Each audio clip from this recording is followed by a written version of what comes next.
Hey everyone. There was a little bit of strange things going on with Eric's microphone in this episode. Hopefully you can put up with it and still get something out of it. This is Season 2, Episode 8 of Mastering the RPG, a tabletop RPG podcast all about upping your game. Doesn't matter if you're a game master or a player, you'll find advice, ideas, and some strong opinions. Our episode tonight, Leveraging Narrative Breaks, or, hey, you remember that time at band camp?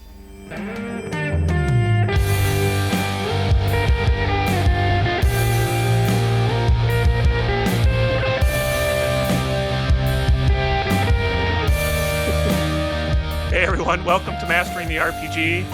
As I said, we're a tabletop RPG podcast. We're all about giving you advice, cool stuff found, opinions, answering your questions. I'm Carl with my co-host Eric today, and you can find information about us at masteringtherepg.com, or you can send us email, feedback, questions, anything to gamemaster@masteringtherepg.com. Both of those are one word. So, hey, it's good to have Eric back on the mics. Hey, Eric, how you doing? I'm doing okay. How are you, Carl? I am actually doing very well. I wish where I live, I wish the weather was getting over past the 40s. It's supposed to be spring, but otherwise we're doing okay. I mean, it's already too hot here, so it's always greener, right? Grass is always greener. Yep. So, hey, tonight we're going to start off with a cool stuff found. We have cool stuff found. Do you copy? Cool stuff found. Over. All right, we have a cool stuff found from Eric tonight. Eric, tell us a little bit about what you found for us. Well, tonight I found this is another board game edition of cool stuff found. Board games. Board games. This one I would say is much more, way to properly say this, tangentially related to RPGs. It's much more. It's much. Yeah, there's a much bigger stretch kind of between these and the ones that I've shown before. But I do think that this is a really, really good way to cultivate narrative and storytelling thinking, kind of to stretch that muscle. Not as much role playing, but kind of almost narrative, and using your imagination. So the game I'm talking about today is Dixit, which some people might have heard of. I believe it's a French game made by Asmodee Games. It's a party game. It's relatively simple, and it's sort of similar to, not really, but like I mean. Comparisons to like Apples and Apples or whatever, and kind of Card Games Against Humanity in the way that it's structured, but it's nothing like that, and it's a million times better than that game. Anyways, let's get into what it is. So the basic premise is it's not that much like actual components. There's mainly just these cards, and on the cards are this wide range. I'm going to show Carl here of all different types of images that just like really run the gamut of. I mean, it's mostly in kind of a modern style, but they're very like, some of them are ethereal, some of them are very like abstract. So they just run a huge gambit, and there's several different not additions isn't the right word, but like there's a bunch of different ones you can buy, and they just add more cards. But basically is you have one person who's the kind of dedicated, the active player for the round, and they have a hand. Everybody has a hand of these cards. They choose one of their cards, and then they say a clue. The clue can be like a single word. It can be sounds. It can be a bunch of words like a sentence. It can be something from like a poem.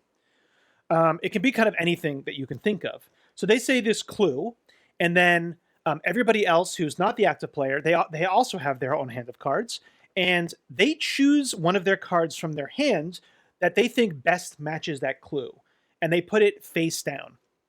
And then all the cards, including the active player's cards, get kind of mixed up, and then they're put they're put face up, and then everybody has these little like tokens with numbers on them, and they put them face down, and they're basically voting on whose card they think is the original active player's card. And once everybody's tokens are down, they flip them up, and then they're put on the card, right? And then so you think, okay, well, so why doesn't the active player just say the most literal kind of clue that they can to make sure that they get all the votes, basically? There's a really interesting twist with the way they do the scoring and they reveal the votes. So if all of the players find that active player's cards, then only the other players get points. So the active player does not get points if everybody guessed it was their card. If nobody guessed the active player, then the active player again gets no points. And then the other players get 2 points, plus they get bonus points if somebody votes on their card. And then the final way is if at least one player, but not all of the players, have voted for the active player's card, then the active player gets 3 points. And the players who have found the right card get 3 points, and they also get bonus points for people on their card. I know that's a little confusing, but the trick there is that because if you as the active player, you don't get any points if everybody guesses your card, and you don't get any points if no one guesses your card, then you really have to make a clue that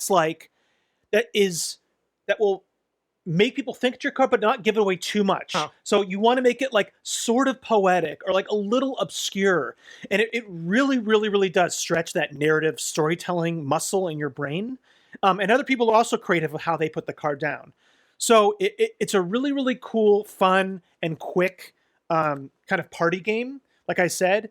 And it's not really related to RPGs directly, but as I said, it really does push that part of like using your imagination and like, okay, looking at this card, what can I extrapolate from this, and kind of using that muscle that we use in tabletop games.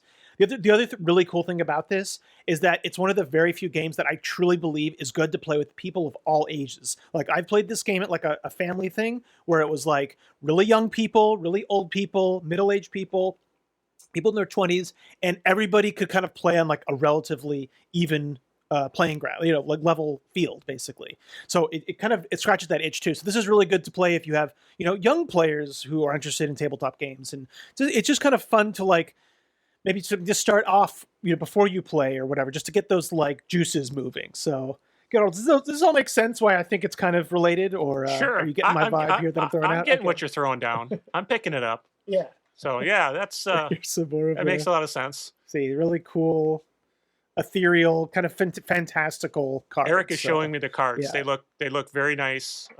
It's very cool, nice art. If only you could see it, you would enjoy it as well. So it's well, look it up, Dixit. It's been around forever. You could probably get them used. So yeah, sounds good. All right.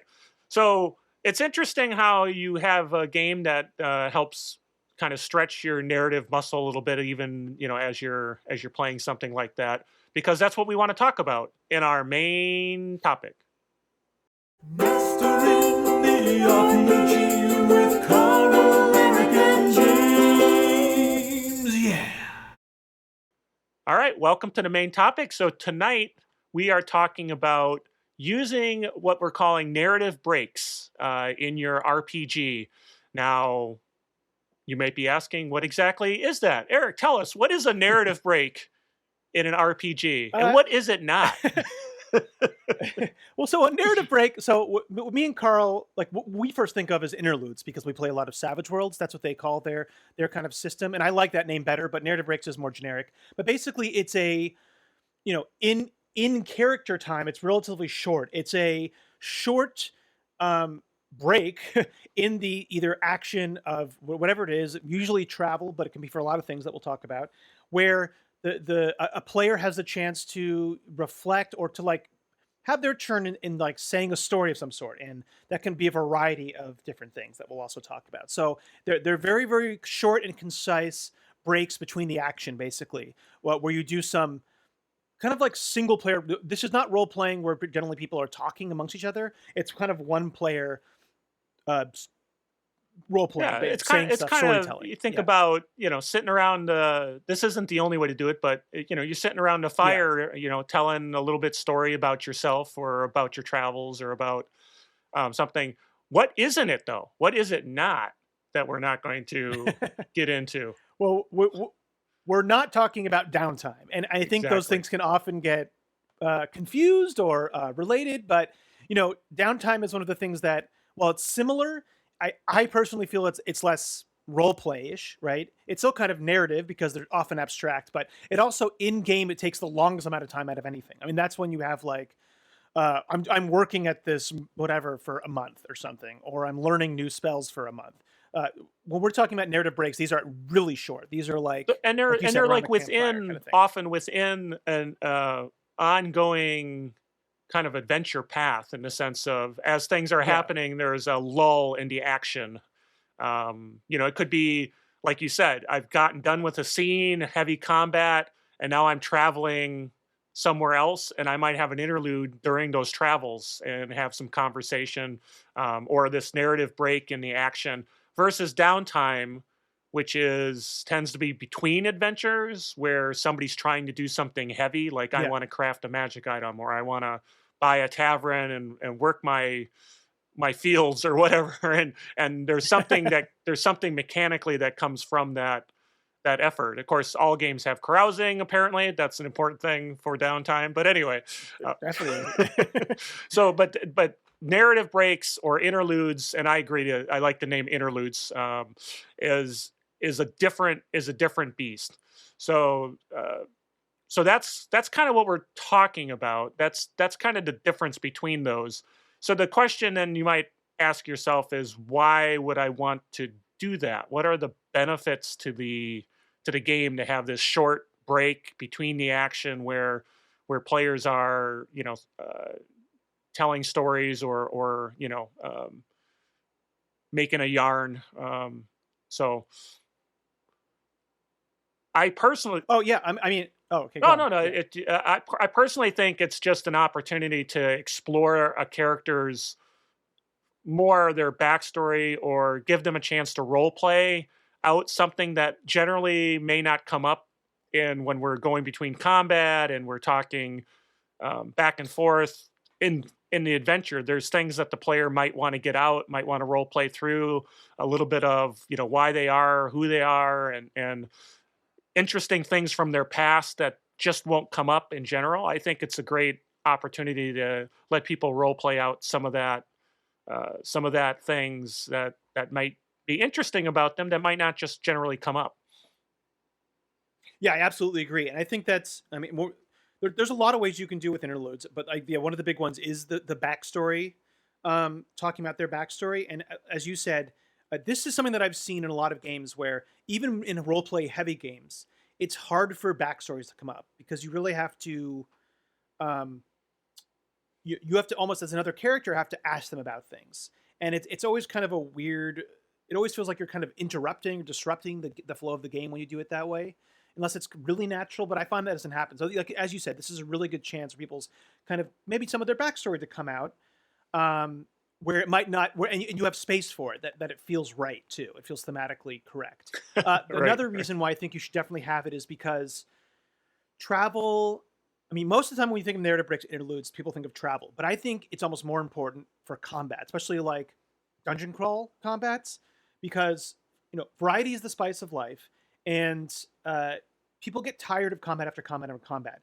When you have interludes and you utilize them effectively, it makes the other kind of pillars of play just much better because you take a break. It's funny that when we play these games, right, and say something like D&D and 5e, that has like short rests, right? And so your characters, and they have this in other games too, different, what they call it different names and different functions, but a short rest, right? Where your characters are taking that break, that small break. But then the players themselves aren't really taking a break. Like you do your short rest, you might talk it for a second, and then you're on to like kind of the next combat.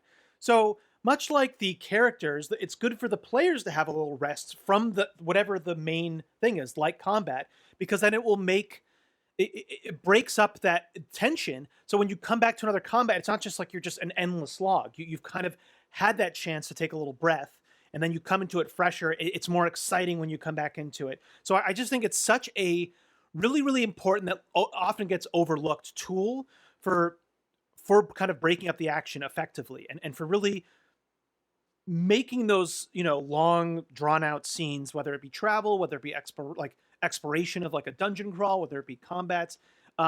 It just kind of, it's like spice. It like adds to the main dish a lot, it's like umami. But we talk about, and we talk about like in horror games all the time, right? That you just can't keep that same intensity up.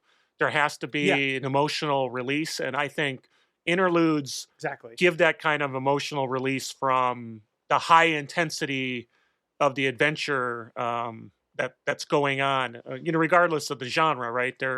You're in the middle and really trying to figure it out. And one of these narrative breaks can help kind of break that up.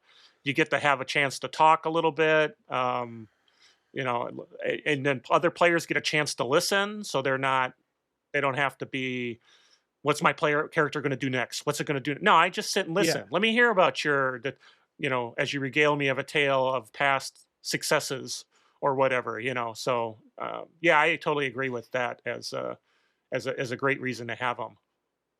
And I think you brought up my third thing in my mind is that it really can show a spotlight on a player, especially a player who might not be as active in the role playing or might not speak as much. So it's a really, really good way to actually put the spotlight on someone. And they might be uncomfortable if they're one of the people that are really not comfortable with having that spotlight on them. But there's ways that I think we can talk about later where it makes it easier, and when we talk about rewards and stuff. So it's a really good way to also to share the spotlight around as a GM. It's maybe a little heavy-handed that way, but I think it's still effective that way. Because like you said, the other people are just listening. I mean, they might ask some questions, but it's really about this one person and about what they're kind of saying, and they have the chance to be the storyteller for the small bit of time. So it also gives the GM a break. If you're thinking about it, it gives the GM a break too. So yeah. Yeah, right. Especially if you do have folks who are they're not role playing back and forth with each other too much, and they just want to role play with the game master and the NPCs, then you definitely could use a break where it's on someone else's shoulder. Or if they, or if there are people that maybe don't know how to as much, and they're just like more used to being in combat. So it's a good way to encourage role playing too. I think because you're making such a kind of not sterile environment, but you're making such here, this is your soapbox to stand on. Like, here's what I want from you, and then they can do it. So it's kind of you're kind of giving them the framework to role play in. Yeah, and for folks like that who are a little, maybe still a little shy in a sense, the fact that these mechanics, and we'll talk about the mechanics, do help focus. They say, hey, here's something you can do. Sometimes it's easier to be creative within some boundaries. Tell me about a time that X, and then they can go to their backstory, and it's something they already know, and they're not coming up with it on the cuff necessarily. They can leverage what they've already written in that regard. So, excellent. So lots of good reasons to have a narrative break. So why don't we talk a little bit about then, like, how do we facilitate it then? What are the mechanics behind it? Now, this topic was, I'll say, inspired the fact that both Eric and I play Savage Worlds a lot, and Savage Worlds literally has a rule called Interludes, which is all about this narrative break, and not all games have that, right? So let's talk a little bit about how mechanics could facilitate this, and we certainly can lean upon Savage Worlds if we want to. So, Eric, did you want to kind of start talking a little bit about how the mechanics might affect or impact this? Do you want to talk about how Savage Worlds does it? Yeah, we might as well start with Savage Worlds, for sure. Yeah, I mean, I think Savage Worlds has one of the kind of best frameworks, and it really is a framework. You can either do it as like strict in a sense, or you can be looser with it. But basically, they have one page about this. And the big thing here is that you want to reward a player. And I think this is, no matter how you do it, it's good to have some type of reward. Obviously, Savage Worlds has bennies, which are 5e, the same as pretty much kind of like inspiration. So a lot of games have these meta currencies. If your game doesn't, you can still reward them with your own inspiration thing. Yeah, bonus on a roll coming up or something. Yeah, sure. Yeah, some type of just a little bonus or a re-roll, something like that. You go, there's always a way to make something like that. And I think it's really, really important to give rewards for these things. But basically, Savage Worlds does it where they use a deck of cards. So if you want to use a Savage World, you can pretty much use it for any game because most people have a deck of cards, right? And basically, you pull a card out. And depending on the suit they have like a bunch of different, each suit has 3 types of interludes. There's downtime, backstory, and trek. And then each suit, they have like, each of them have those 3 things on each suit. They talk about it a little differently. So like in the spades, right? Their backstory one is a great victory or personal triumph. For diamond, it's something your hero wants or already has. It might be a material possession, recognition, or political goal. So they're using these like general concepts, and then they're kind of being more specific. Where, like, say with Heart's Trek, it's how the party endured a trying hardship on the journey. Or in clubs, it's a hardship the party overcame on their trip, the tragic death of a favorite extra, spoiled or lost supply. So they basically have spaced out a little bit, 12, 12 different versions here. And I definitely think, well, you can, pull the card and be like, okay, what are we on? Or like, is this downtime? Is this backstory? I think you can take this much looser, where you can pull one of the cards and then have the character pick a player pick from it. You can just say, hey, pick one of these, just to give an example. I really don't think you should ever, I personally don't believe you should ever be so strict with it, because sometimes the player might be, unless the player needs it, right, Carl? Like, that's the kind of the pro and the con of having more mechanics here, is that sometimes somebody might struggle with the specific one that you've given them, where other people might struggle with not having any framework. Right, so you kind of could just ask the player, like, hey, do you want me to pull a card and read it, or do you want to like just choose one? So the mechanics can definitely help, regardless. But whether you are strict with it or not, I think is a player by player thing. The other way that you can go about this is just be like, hey, everybody's around the fire. Like, did somebody want to like talk, or did somebody want to? Was it you give the opportunity that somebody has the chance to then, did you want to speak to somebody about an issue you've been facing, or hey, you guys are drinking, and then the topic of your backstory, like, you as the game master might like throw out a little little bit of flavor from somebody's backstory to kind of talk about, hey, would this come up? You tell that player, and they might kind of go from that. So as the game master, you can either use a very strict one like this, or you can go a little bit more loose and like pull from their backstory. Carl, what are your thoughts on any other mechanics? Yeah, I think you're hitting it on one of the things that I like about the interludes as far as the framework goes. As you said, they represent, there's three kind of pieces: downtime, what do you do when you're left alone; backstory, a tale of the character's past; and then Trek, a story about an obstacle or challenge. And then pulling the cards, you kind of get a different take on each one of those. What I like about this as a framework is this could be used. There's not a lot here. Like you said, there's 12 different items. You could very easily tailor this to any campaign or genre that you might want to tweak it, right? So you can talk about, like, on Hearts and Interludes for backstory, a tale of a hero's greatest love, lost, found, present, waiting back home. If that doesn't make sense, and you're in like a post-apocalyptic world or something, you might say a tale of somebody, a hero's lost to the great flood one of their parents, or one of their siblings, but you could kind of tie that in, and it's really, there's just 12. It's like story prompts, right? There's 12 story prompts in these three different areas, and by drawing the card and knowing what you're working towards, whether you're on a trek or not, you can very easily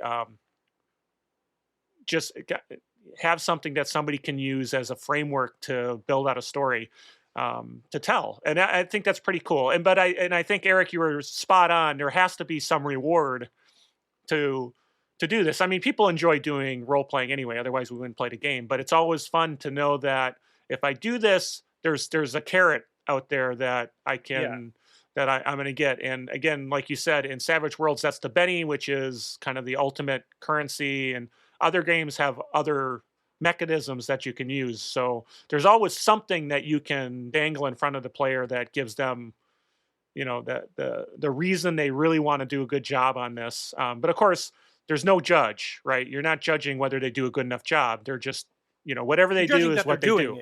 Yeah, and that's the fact that they're doing it. That's the important part. So we don't want to be judgmental. That's the most important thing. It's not having judgment, because, but yeah, on the rewards part, another thought I had is that even in games that don't have any meta currency, like I said, you can always, like, if they have spell points or spell slots, like maybe give them one of the lower level ones back, or a small amount back, or they recover some hit points, a little bit of hit, like whatever it is, you can always come up with something. And I think, like, Savage Worlds, I think most people think of this for travel, and it is a really good way to break up travel. But again, I really, really, really, really like interludes, breaking up long combat, combat after combat. And that's something as a GM that you can create. You can be like, hey, there's a small, like, before we go in the room, there's a small alcove. Like, did you guys want to take a breath? We can run an interlude. Like, you kind of can set that up that way. And then if you guys, whoever does it, like, usually, I think it's also good to not just have one person often do it. You can not have the whole party do it necessarily, because it might take too long. So a good thing to do, like, say if you were in a dungeon with 3 or 4 combats, this is your plan, right? Have an interlude between between 1 and 2, and then between like 3 and 4 or something, and have like half the party in the first part and half the party in the second part. And then, like I said, you can reward, like you kind of set that up. Hey, you guys want to do an interlude, and then reward them in whatever way you can, right? There's always, like we said, there's always a way you can reward them. Also, I think a tip here as far as how you do it is that if you do have some more kind of shy people, have somebody that is the more vocal person do it first, that will kind of be a better job at doing it, because that will often then ease some of the tension and also like inspire that person to kind of how they should do it or what they should do. So that's another kind of tip that I've seen, at least, is you always kind of, let somebody do it. And if they're having a lot of trouble as the game master, like if you have an NPC, right, have the NPC do a little interlude first. Again, this is kind of like showing how to do it. So you want to show the players how to do it. And so if you have an NPC, it's a really good way to kind of break the ice into like, but always offer the opportunity, but don't require it. Of course. Yeah. I just meant if there was like people were more shy or something, it's a good way to for sure. Be like, hey, this is what we're looking for. Yeah.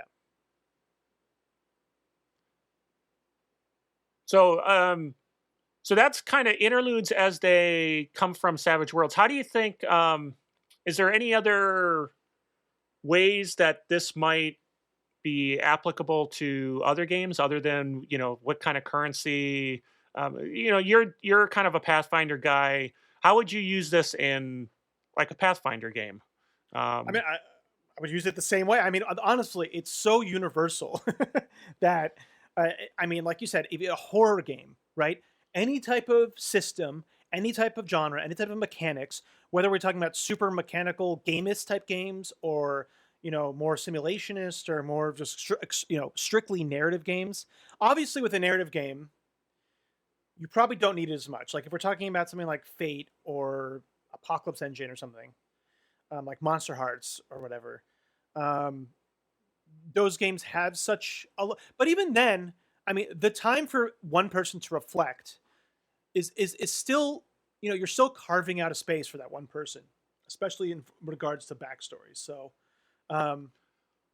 yeah, I think it's pretty applicable universally. I mean, right? Yeah, I agree. Now, one of my failings is I forget to use them all the time. I literally almost never run interludes. I just don't think of them. So I step back constantly and go, okay, how do I get these in here? But it's like the gameplay you guys have is so intense generally. Yeah.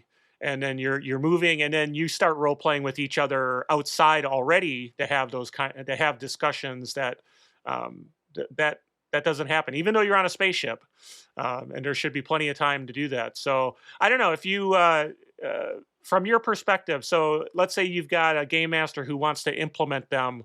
What are your thoughts on how they can, sort of trigger themselves to do it, or keep on top of that? I think a big thing is you can write them in. I mean, write in where you think would be a good point for an interlude. And if you think about it when you're doing your prep, then you will be able to carve that space out for yourself. Like I said, even between combats, like if you're in a dungeon, you can be like, hey, there's a little alcove here, and there's like a fountain or something, like whatever it is, right? So there's some chairs. Did you guys want to catch a breather and run an interlude? And then and you kind of explain maybe what the interlude is. So you can always write it in. I mean, travel's the easiest one. I think it's just a prep thing. Like you just really have to, when you think about you're writing your encounters, right? So just always have that idea in your head of, well, let's find a place for an interlude just every once in a while, because like I said, it brings another element to the game, and it makes the kind of larger set pieces you're doing. It's such a nice counterpoint to that. That often if you're going from a combat into a big set piece battle, it's never going to be as fun. So I definitely think if you, especially with boss battles or big set pieces, whatever they are, try to have an interlude beforehand, because it'll be a really good way to ground the people and kind of like almost like meditative, right? It's almost like we're recentering ourselves before going in. So I think if you stick to those kind of things, like before I do my big set pieces or during travel sequences, and also just doing it during prep. What are some of the ways that you can think of as far as? Well, and I think you hit that nail on the head. It's really as you're building out the scenes. Here's the different scenes of the adventure. Kind of target that this is where there is this break that makes sense to do it. So like you said, and that's the thing I don't do, right? My dirty little secret that I talk about a lot is I'm a low prep game master. I try to avoid doing too much prep, and I think this is a case where I should do a little bit more. So that's a great. Well, that's a great input. I'll have a counterpoint to that, because the cool thing about interludes is that as a GM, you don't need to do prep. It's one of the only things that you truly don't have to do any prep besides let's do an interlude, right? And then you have two players doing it, so it's actually a good way to be like, oh crap, I underprepared, and we need some more. We stretch this out or something. Throw in an interlude, right? I mean, it's going to take 5. It's only like 5 minutes, but then if you do like 2 during the whole session, that's 10 minutes. Whatever. I mean, it can go a little bit longer than that, 10 minutes, 15 minutes. So it's still a good way that you don't have to do any prep for it. You're just setting the scene for the players, and they take over. I think I was aligning with the fact that know where you're going to interject them within your prep. Yeah, but absolutely. The only prep you need to do for an interlude is have your deck of cards handy when you talk about from a Savage Worlds perspective. And again, you don't have to use the cards. Like, you can literally just look at that. You can, hey players, look at this, choose one, or let's do a backstory one, choose from those. And that's just those are just examples. Another good point for interludes to happen is between, if you think of your game like, often Savage Worlds is thought of like a movie, right? But if you think of your game as more like a book, which I think, Carl, you often think of it that way. Yes. Or like maybe like a play. Like, I think you think of it more like a play where there's specific acts, right? Well, we talk about that a lot. Most people do, but you have like chapters or acts. Like, you have these arcs. Yes. And you like to conclude the arcs. So between arcs too is a really good time to have interludes, or between, but like we said, you might have downtimes if it's like an arc has ended, but the narrative is such that you don't have time to do like a month's downtime for whatever reason, you can still do an interlude there, right? It's still going to provide the same kind of thing of having that break between the arcs, but like in game time, it's not, you're not taking a month, right? So that's another good time to kind of put them in there. Yeah, I agree. I think that's it really comes down to any place there's a break in the action that isn't a long term. Like, I'm heading back to the city and I'm going to spend weeks doing something. It's you can grab this little narrative flavor and let people kind of run with it, and then reward them for it. So any other suggestions or tips other than what we've already talked about? The only other thing I could think about is that, like, you could even take this to a level of using, like we've talked, some of the games that I've shown, right, in my cool stuff, I think are related to RPGs. And I think that you could even, on some cases, even use some of those games. Again, so this is not so much as a narrative break, but just another idea I had was like, for Red Dragon Inn, right? You guys are all at the tavern. So here's another way of an interlude. You guys are all drinking. What is the drinking game that you do, right? So that's another interlude that you can have too. Is another narrative type of interlude. Is it goes just beyond talking about backstories. It can also be something like that, like you guys are all drinking and you do a drinking game, or that's another time for you to tell stories around the drinking table. And then if you wanted to, you could use the Red Dragon Inn game and even have like a true interlude of we're playing a whole other game, even though we're relating it to the into the main game, or like play a quick game of blackjack or something, and then while like say a story. So I think you can really you can have some really fun here as far as bringing in some other mechanics to break up the action, especially like in a tavern, right, where you can have the most fun of like you guys actually sit down and play like a couple hands of poker or something. You know what I mean? Like and then you say a story after the poker's on it because you guys have been drinking. So you can really have fun with it and mix it up, I think. Just think about again, Savage Worlds. Deadlands is the the quintessential setting. Man, just think about playing Deadlands with your players, and they're entering the tavern, and it's like, yep, we're just going to sit down, we're going to play some poker and reminisce about that time that we all went after Big Bad Bart and took him out, and just think about it. That would be so much fun. It almost makes me want to do a Western game. But Almost. Oh, Carl hates Westerns. Yeah. I do not hate Western games. What are you talking about? So I don't know. I think we've hit this topic pretty well. It's a shorter episode, well, but I think that's okay. We have a good. Now I think we should talk about players here a little bit, because from the player side. I forgot the players. Yeah, I forgot the players. How about the players? He hates players too. No. Players get in the way of my games. That's true. All right, go ahead. If only we could just do what you want and be drones of your own consciousness. I mean, tips are players here. I think that. I think most people who are listening to this podcast are probably not players, and if they are, they might not be as shy. I don't know. Maybe you are, but so I think here maybe if your GM doesn't do interludes, I mean, you might even bring this up to them. The other thing is that you can kind of, as yourself, kind of be like, "Hey, do you mind if we just take, Word of Combat? Like my character, I just come to take a break and then like have a drink and maybe like, hey, I don't know, I'm trying to think of a random character. Why is it so hard to think of? I was like Big Munch or something. Gorgar, the orc. You're like, hey, Gorgar the barbarian. Gorgar the barbarian. No, he's not a barbarian. Gorgar doesn't fit the normal. He's actually a wizard. So Gorgar the wizard. He's like, hey, Gorgar. I heard you talking about your that school, the arcane school that you went to. Like, what was it like you were there as an orc? I don't think many orcs are there, right? So you yourself as a player, if you want to encourage this, can you can, and obviously don't do it at the worst time, but you can bring it up, right? You can be like, hey, and so that is, in a way, you're kind of making an interlude because you're just reading the prompt of somebody to be kind of talking a little bit about their backstory here. And again, we always look at interludes as the back. Yeah, I do that. And you do that I do that a lot in games. You purposely try to engage with other characters, and like in the game we're playing now, you have a history with another character where you guys had books written about you, and you're always kind of prodding and saying, what do we do in that book? What was that? What happened there? And so that's pretty cool. Yeah, you definitely could do that as a player. Yeah, and I do that in other games too. I find myself doing that sometimes with people who I don't. Like, I'm like, okay, I want to know more about the backstory, and they haven't had the chance to, so I might just kind of bring it up occasionally.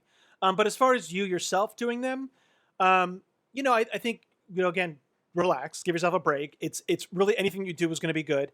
If you're having trouble, like, of course, this is the good time to really talk about your backstory.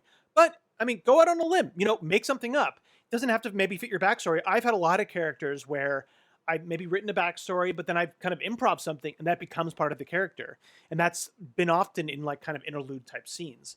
So I think that you can often, use one of these as a framework that can really help.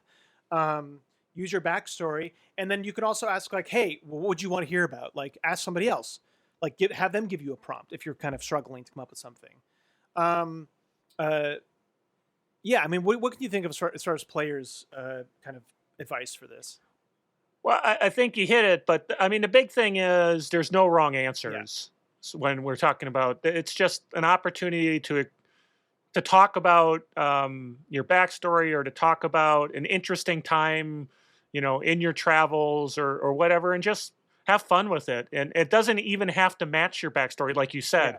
You can make up something. You could change your backstory on the fly, basically, with with this conversation, or you're making something up even, and it's not quite true, and that's fine too, right? I had a character who he had kind of had like a pirate queen mother, and he was a woodcarver fighter.